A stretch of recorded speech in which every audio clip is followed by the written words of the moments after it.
As you can see, we're kind of at the bottom end of this cycle that you can see on the banner here. We're in the space of how researchers are researching and reading, and also how that we're measuring how they research. It would be great if we had more than about 3 researchers in the room, because then they could argue with us. And I think we should all make a pledge right now that when we come back next year, we'll each bring 1 researcher with us to the conference and have them sit next to us, so that will enrich the discussion. Everyone happy to do that? Yeah, there's a couple of hands raised. Okay, good. All right, we have about 5 minutes for a couple of questions, so I'm just going to go straight to the questions. Who's got a question? There's roving microphones here. That's Michael just in the middle, right in the middle there. Keep your hand up and then the microphone people can find you. Oops. Thanks for very interesting talks. I've got a question for Graham and Laura. There's been a lot of work on these kinds of issues done for a decade and more. Surveys by Ithaca and surveys by other organisations, and yours is by far from the only recent ethnographic kind of qualitative kind of approach to these issues in individual libraries. So I've got 2 questions. One is, are you making any attempt to benchmark your findings against the other data that's available on these kinds of issues? Particularly, it seems to me it's important that we try and do that in a longitudinal way as behaviours and attitudes change. But secondly, are any attempts being made to collaborate or share information across the various studies that are being done, similar to the study that you've just reported on, in different libraries, in different institutions, even in the UK, let alone across the world? I think one of the issues we have with the project is it was never a research project with a capital R.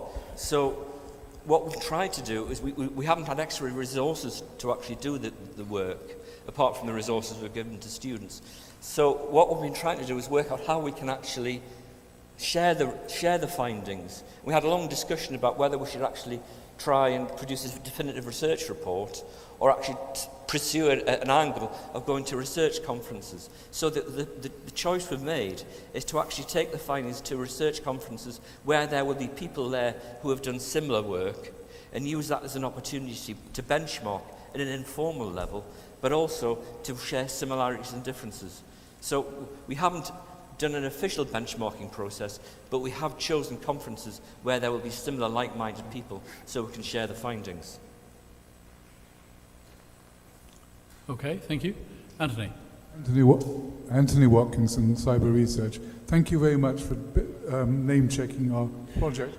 We have, just say quickly, we have had some discussions with Taylor and France, which I hope to continue here. But I have a question for Stephen. What you said about the research process, especially for younger researchers, of course, fits in totally with what we've been learning by interviewing. But, you know, how do you change things? How can publishers help change something which is actually in the hands of the senior academics? I mean, the people on the tenure promotion boards are the people who decide what they count. We've seen a lot of distress about this. I'm sure that you have as well. And what can publishers do to help? Well, you're absolutely right that it's a very difficult problem. It's one that's been recognized for 20 years. I don't think I said anything particularly new or revolutionary in my remarks. And to a large extent, it is in the hands of the academic community. This is, to some degree, a self-inflicted problem.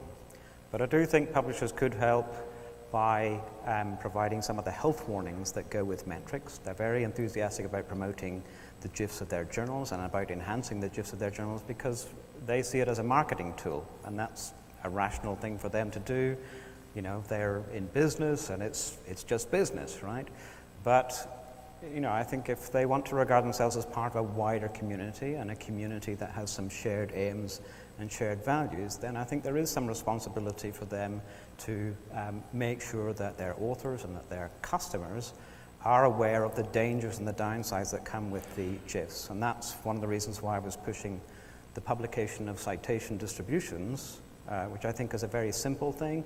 And one of the things that publishers can do to enable that is A, to publish those on their journal metrics pages. They're relatively easy to calculate, and we provided a recipe to do so in the appendix of our preprint. And the other thing that the publishers can do is to make sure that their lists of references in all their published papers are made freely available through Crossref. And this is really just a matter of ticking a box when you're entering data in Crossref. And that was one of the 3 key recommendations of our paper. So those are 2 very simple and straightforward things that one can do. This is a long-standing problem. It's by no means going to be solved overnight, and it's very much up to funders and to universities and to academic leaders within the community to take a lead. I mean, Randy Sheckman got slated for being a massive hypocrite because he said he was going to boycott Nature, Cell and Science after he'd won his Nobel Prize. But, you know, people like Randy, you know, fair power to him, I think, for standing up and being a hypocrite because, you know, he can protect the early career researchers in his lab. It wouldn't be fair to expect the next generation to take on board all the risks that my generation and Randy's has completely, you know, escaped. But there are things that leaders can do. So I think all Nobel Prize winners should, you know, just publish wherever that's quick. The same for Fellows of the Royal Society or members of the National Academy.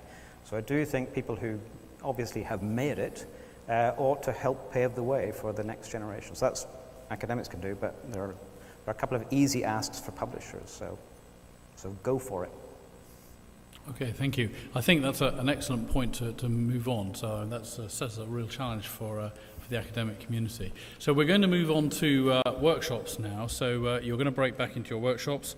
And I'm just checking if I'm supposed to be announcing anything before we do that. No. And then after the workshops conclude, the next thing is the drinks reception. The drinks reception has no sponsor this year, so if you want the wine to be better next year, you need to speak to your marketing department and ensure that they sponsor the drinks reception next year. So I'll see you all at 5:30 downstairs for drinks, but in the meantime, back to your workshops, please. Thank you very much. Oh, can I just thank the speakers as well? Sorry, that's what I should have. Thank the speakers. Thank you.